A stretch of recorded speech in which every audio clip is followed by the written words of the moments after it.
bien des années, je faisais une longue course à pied sur des hauteurs absolument inconnues des touristes, dans cette très vieille région des Alpes qui pénètre en Provence.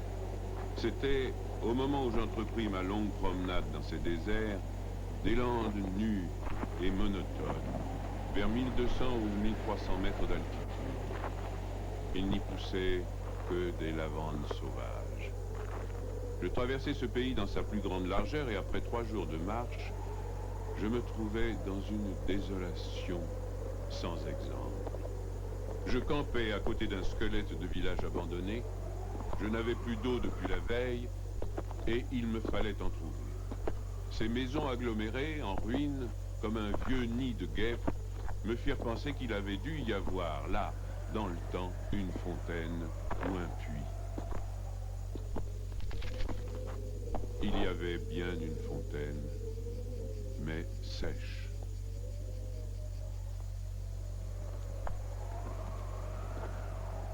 Les 5 à 6 maisons, sans toiture, rongées de vent et de pluie, la petite chapelle au clocher écroulé, étaient rangées comme le sont les maisons et les chapelles dans les villages vivants, mais toute la vie avait disparu. C'était un beau jour de juin, avec un grand soleil, mais sur ces terres sans abri et hautes dans le ciel, le vent soufflait avec une brutalité insupportable. Ces grondements dans les carcasses des maisons étaient ceux d'un fauve dérangé dans son repas. Il me fallut lever le camp.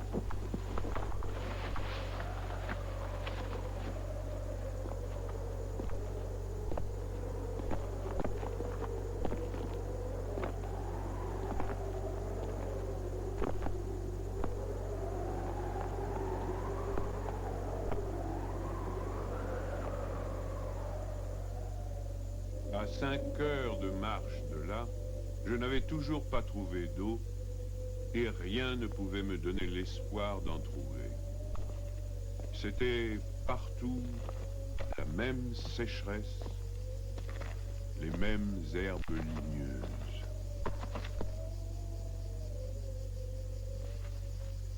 Il me sembla apercevoir, dans le lointain, une petite silhouette noire, debout. Je la pris pour le tronc d'un arbre solitaire. À tout hasard, je me dirigeai vers elle. C'était un berger. Une trentaine de moutons, couchés sur la terre brûlante, se reposaient près de lui. Il me fit boire à sa gourde. Un peu plus tard, il me conduisit à sa bergerie, dans une ondulation du plateau. Il tirait son eau, excellente, d'un trou naturel très profond, au-dessus duquel il avait installé un treuil rudimentaire. Cet homme parlait peu, c'est le fait des solitaires, mais on le sentait sûr de lui et confiant dans cette assurance. C'était insolite dans ce pays dépouillé de tout.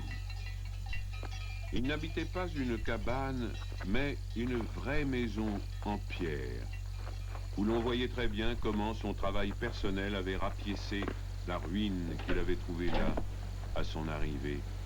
Son toit était solide et étanche. Le vent qui le frappait faisait sur les tuiles le bruit de la mer sur les plages. Son ménage était en ordre, son parquet balayé, son fusil graissé. La soupe bouillait sur le feu.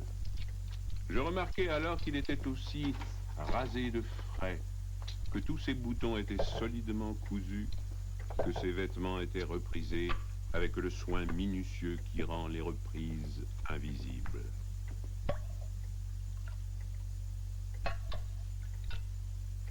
Il me fit partager sa soupe.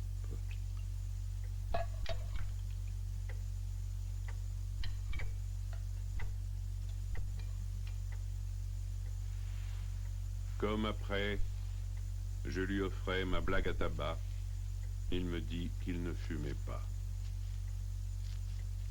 Son chien silencieux comme lui, était bienveillant sans bassesse.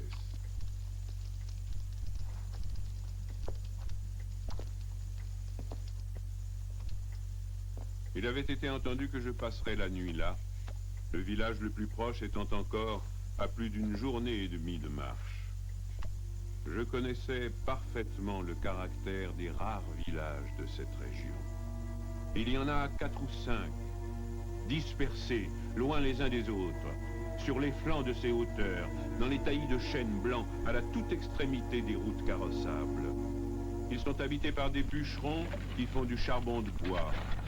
Ce sont des endroits où l'on vit mal. Les familles, serrées les unes contre les autres, dans ce climat qui est d'une rudesse excessive, aussi bien l'été que l'hiver, exaspèrent leur égoïsme en vase clos. L'ambition irraisonnée s'y démesure. Dans le désir continu de s'échapper de cet endroit, les hommes vont porter leur charbon à la ville, puis retournent. Les plus solides qualités craquent sous cette perpétuelle douche écossaise. Les femmes mijotent des rancœurs. Il y a concurrence sur tout, aussi bien pour la vente du charbon de bois que pour le banc à l'église. Pour les vertus qui se combattent entre elles, pour les vices qui se combattent entre eux, et pour la mêlée générale des vices et des vertus sans repos. Par là-dessus, le vent également sans repos irrite les nerfs. Il y a des épidémies de suicide et de nombreux cas de folie, presque toujours meurtrières.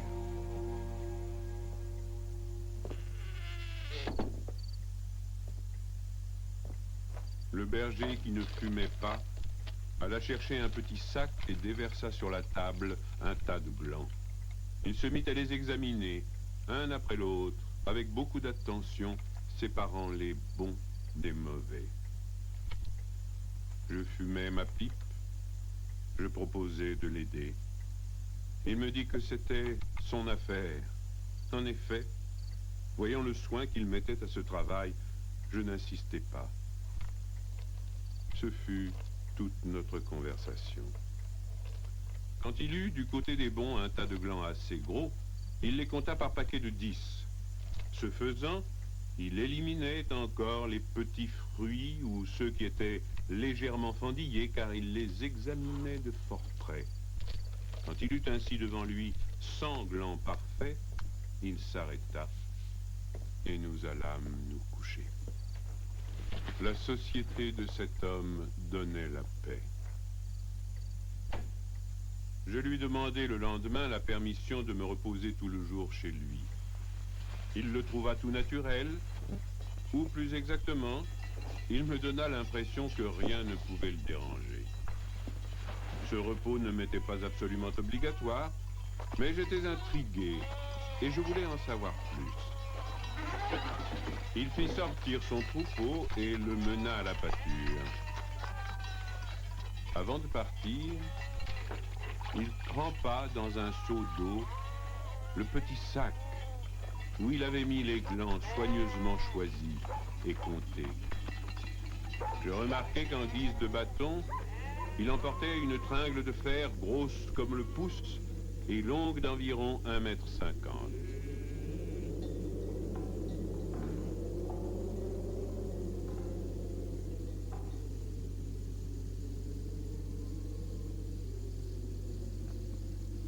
Je fis celui qui se promène en se reposant, et je suivis une route parallèle à la sienne. La pâture de ces bêtes était dans un fond de combe.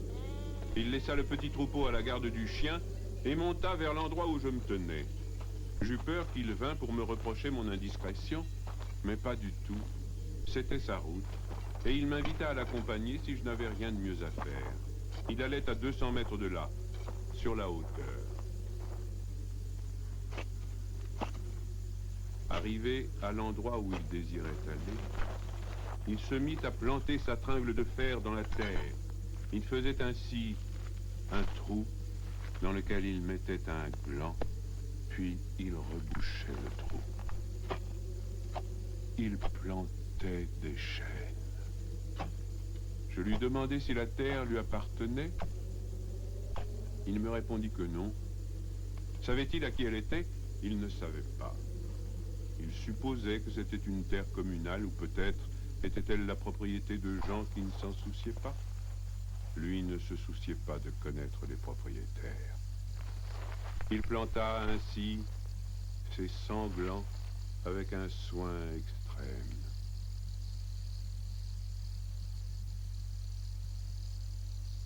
Après le repas de midi, il recommença à trier sa semence. Je mis, je crois, assez d'insistance dans mes questions, puisqu'il y répondit. Depuis 3 ans, il plantait des arbres dans cette solitude. Il en avait planté 100 000. Sur les 100 000, 20 000 étaient sortis. Sur ces 20 000, il comptait encore en perdre la moitié du fait des rongeurs ou de tout ce qu'il y a d'impossible à prévoir dans les desseins de la Providence. Restaient 10 000 chênes qui allaient pousser dans cet endroit où il n'y avait rien auparavant. C'est à ce moment-là que je me souciais de l'âge de cet homme. Il avait visiblement plus de 50 ans. 55, me dit-il. Il s'appelait Elzéar Bouffier. Il avait possédé une ferme dans les plaines. Il y avait réalisé sa vie. Il avait perdu son fils unique, puis sa femme. Il s'était retiré dans la solitude où il prenait plaisir à vivre lentement avec ses brebis et son chien. Il avait jugé que ce pays mourait par manque d'arbres. Il ajouta que n'ayant pas d'occupation très importante, il avait résolu de remédier à cet état de choses. Mon jeune âge me forçait à imaginer l'avenir en fonction de moi-même et d'une certaine recherche du bonheur.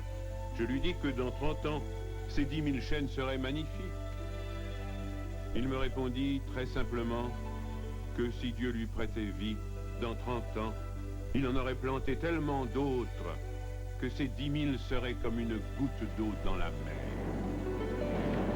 Il étudiait déjà la reproduction des hêtres, et il en avait près de sa maison une pépinière issue des faînes. Les sujets qu'il avait protégés de ses moutons étaient de toute beauté. Il pensait également à des bouleaux pour les fonds, où, me dit-il, une certaine humidité dormait à quelques mètres de la surface du sol. Nous nous séparâmes le lendemain. L'année d'après, il y eut la guerre de 14, dans laquelle je fus engagé pendant 5 ans. Un soldat d'infanterie ne pouvait guère y réfléchir à des arbres.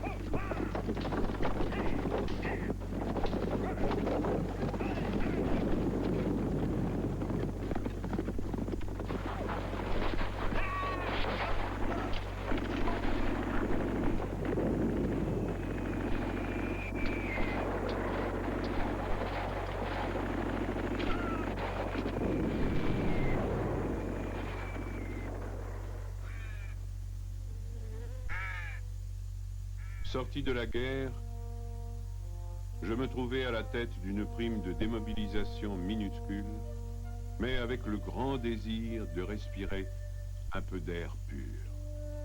C'est sans idée préconçue, sauf celle-là, que je repris le chemin de ces contrées désertes.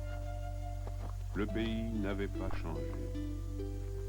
Toutefois, au-delà du village mort, j'aperçus dans le lointain une sorte de brouillard gris qui recouvrait les hauteurs comme un tapis.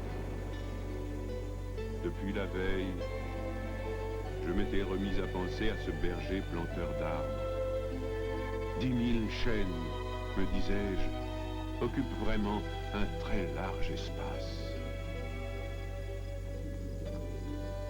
J'avais vu mourir trop de monde pendant 5 ans pour ne pas imaginer facilement la mort d'Elzéar Bouffier. D'autant que, lorsqu'on en a 20, on considère les hommes de 50 comme des vieillards à qui il ne reste plus qu'à mourir.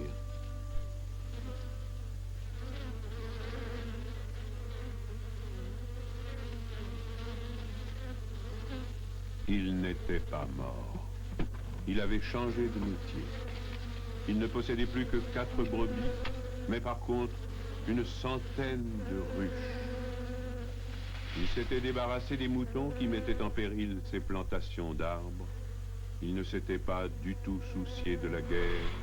Il avait imperturbablement continué à planter. Les chênes de 1910 avaient alors 10 ans et étaient plus hauts que moi et que lui.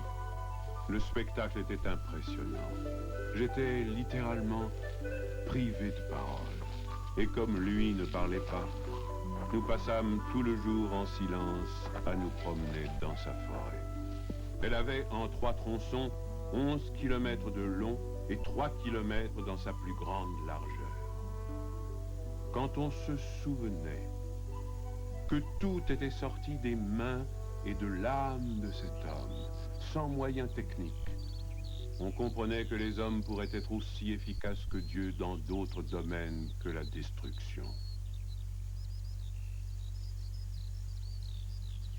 Il avait suivi son idée. Et les hêtres qui m'arrivaient aux épaules, répandus à perte de vue, en témoignaient. Les chênes étaient drus et avaient dépassé l'âge où ils étaient à la merci des rongeurs. Quant au dessein de la Providence elle-même, pour détruire l'œuvre créée, il lui faudrait avoir désormais recours au cyclone. Il me montra d'admirables bosquets de bouleaux qui dataient de 5 ans, c'est-à-dire de 1915, de l'époque où je combattais à Verdun. Il leur avait fait occuper tous les fonds où ils soupçonnaient, avec juste raison, qu'il y avait de l'humidité presque à fleur de terre. Ils étaient tendres comme des adolescents et très décidés. La création avait l'air d'ailleurs de s'opérer en chaîne. Il ne s'en souciait pas. Il poursuivait obstinément sa tâche, très simple. Mais, en redescendant par le village, je vis couler de l'eau dans des ruisseaux qui, de mémoire d'homme, avaient toujours été à sec. C'était la plus formidable opération de réaction qu'il m'ait été donné de voir. Ces ruisseaux secs avaient jadis porté de l'eau dans des temps très anciens. Certains de ces villages tristes dont j'ai parlé au début de mon récit s'étaient construits sur les emplacements d'anciens villages gallo-romains dont il restait encore des traces, dans lesquels les archéologues avaient fouillé et ils avaient trouvé des hameçons à des endroits où, au XXe siècle, on était obligé d'avoir recours à des citernes pour avoir un peu d'eau. Le vent aussi dispersait certaines graines. En même temps que l'eau réapparut, réapparaissaient les saules, les osiers, les prés, les jardins, les fleurs et une certaine façon de vivre. Mais la transformation s'opérait si lentement qu'elle entrait dans l'habitude sans provoquer d'étonnement. Les chasseurs qui montaient dans les solitudes à la poursuite des lièvres ou des sangliers avaient bien constaté le foisonnement des petits arbres, mais ils l'avaient mis sur le compte des malices naturelles de la terre. C'est pourquoi personne ne touchait à l'œuvre de cet homme. Si on l'avait soupçonné, on l'aurait contrarié. Il était insoupçonnable. Qui aurait pu l'imaginer? Dans les villages et les administrations, une telle obstination dans la générosité la plus magnifique.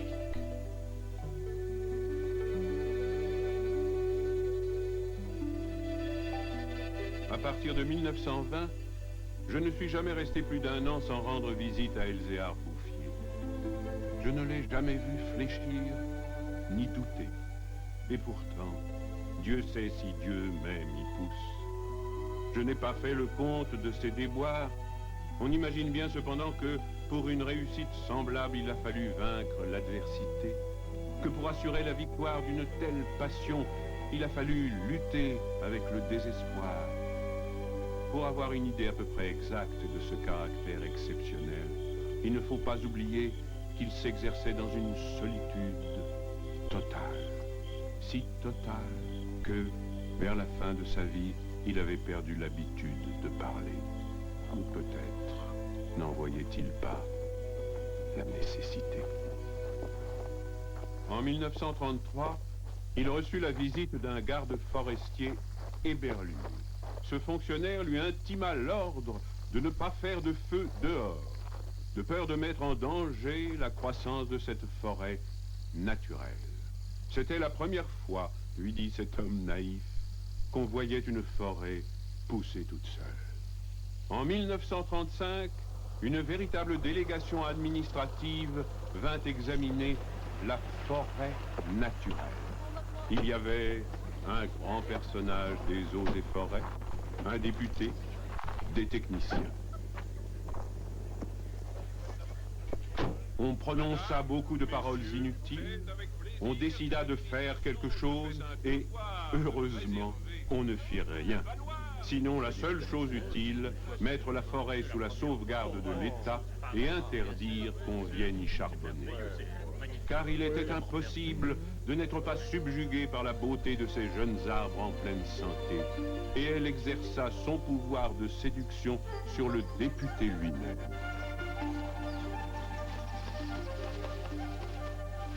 J'avais un ami parmi les capitaines forestiers qui était de la délégation. Je lui expliquai le mystère. Un jour de la semaine d'après, nous allâmes tous les deux à la recherche d'Elzéar Bouffier. Nous le trouvâmes en plein travail, à 20 km de l'endroit où avait eu lieu l'inspection. Ce capitaine forestier n'était pas mon ami pour rien. Il connaissait la valeur des choses. J'offris les quelques œufs que j'avais apportés en présent. Nous partageâmes notre casse-croûte en trois, et quelques heures passèrent dans la contemplation muette du paysage. Le côté d'où nous venions était couvert d'arbres de 6 à 7 mètres de haut. Je me souvenais de l'aspect du pays en 1913, le désert. Le travail paisible et régulier, l'air vif des hauteurs, la frugalité et surtout la sérénité de l'âme avaient donné à ce vieillard une santé presque solennelle. C'était un athlète de Dieu. Je me demandais combien d'hectares il allait encore couvrir d'arbres. Avant de partir, mon ami fit simplement une brève suggestion à propos de certaines essences auxquelles le terrain d'ici paraissait devoir convenir. Il n'insista pas. Pour la bonne raison, me dit-il après, que ce bonhomme en sait plus que moi. Au bout d'une heure de marche, l'idée ayant fait son chemin en lui, il ajouta « Il en sait beaucoup plus que tout le monde. Il a trouvé un fameux moyen d'être heureux. » C'est grâce à ce capitaine que non seulement la forêt, mais le bonheur de cet homme furent protégés.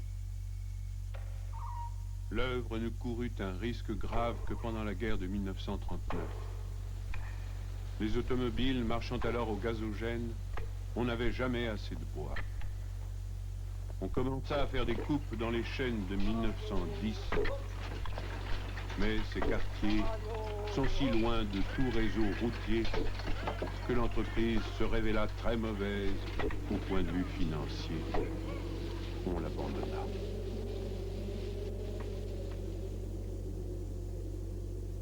Le berger n'avait rien vu. Il était à 30 km de là, continuant paisiblement sa besogne, ignorant la guerre de 39, comme il avait ignoré la guerre de 14. J'ai vu Elzéar Bouffier pour la dernière fois en juin 1945. Il avait alors 87 ans. J'avais donc repris la route du désert, mais maintenant, malgré le délabrement dans lequel la guerre avait laissé ce pays, il y avait un car qui faisait le service entre la vallée de la Durance et la montagne. Je mis sur le compte de ce moyen de transport relativement rapide le fait que je ne reconnaissais plus les lieux de mes premières promenades. J'eus besoin d'un nom de village pour conclure que j'étais bien cependant dans cette région jadis en ruine et désolée.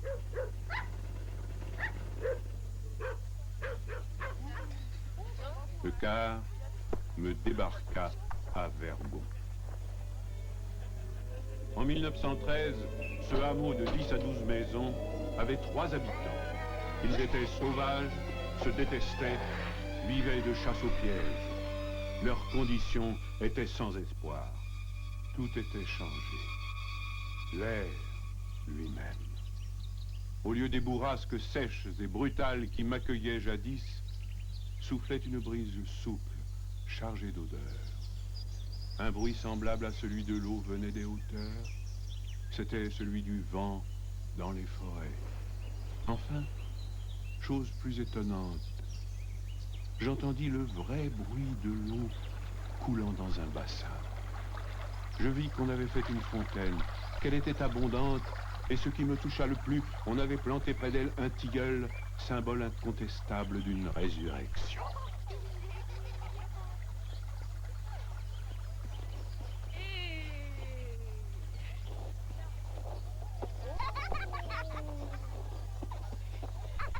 Par ailleurs, Vergon portait les traces d'un travail pour l'entreprise duquel l'espoir est nécessaire. L'espoir était donc revenu. On avait déblayé les ruines, abattu les pans de murs délabrés. Les maisons neuves, crépies de frais, étaient entourées de jardins potagers où poussaient, mélangés mais alignés, les légumes et les fleurs, les choux et les rosiers, les poireaux et les gueules de loup, les céleris et les anémones. C'était désormais un endroit où l'on avait envie d'habiter. À partir de là, je fis mon chemin à pied. La guerre dont nous sortions à peine n'avait pas permis l'épanouissement complet de la vie, mais Lazare était hors du tombeau. Sur les flancs abaissés de la montagne, je voyais de petits champs d'orge et de seigle en herbe. Au fond des étroites vallées, quelques prairies verdissaient.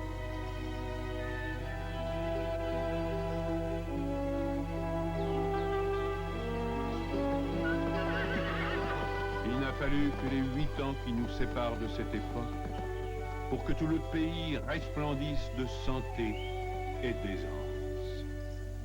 Sur l'emplacement des ruines que j'avais vues en 1913, s'élèvent maintenant des fermes propres, bien crépies, qui dénotent une vie heureuse et confortable.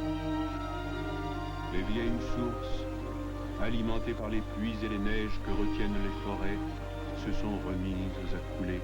À côté de chaque ferme, dans des bosquets d'érables, les bassins des fontaines débordent sur des tapis de menthe fraîche. Les villages se sont reconstruits peu à peu. Une population venue des plaines où la terre se vend chère s'est fixée dans le pays, y apportant de la jeunesse, du mouvement, de l'esprit d'aventure. On rencontre dans les chemins des hommes et des femmes bien nourris, des garçons et des filles qui savent rire et ont repris goût aux fêtes campagnardes.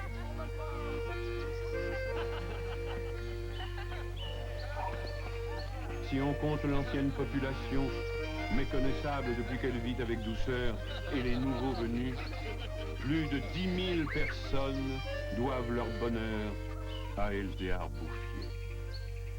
Quand je pense qu'un homme seul, réduit à ses simples ressources physiques et morales, a suffi pour faire surgir du désert ce pays de Canaan, je trouve que malgré tout, la condition humaine est admirable. Mais quand je fais le compte de tout ce qu'il a fallu de constance dans la grandeur d'âme et d'acharnement dans la générosité pour obtenir ce résultat, je suis pris d'un immense respect pour ce vieux paysan sans culture qui a su mener à bien cette œuvre digne de Dieu. Elzéar Bouffier est mort paisiblement en 1947 à l'hospice de Banon.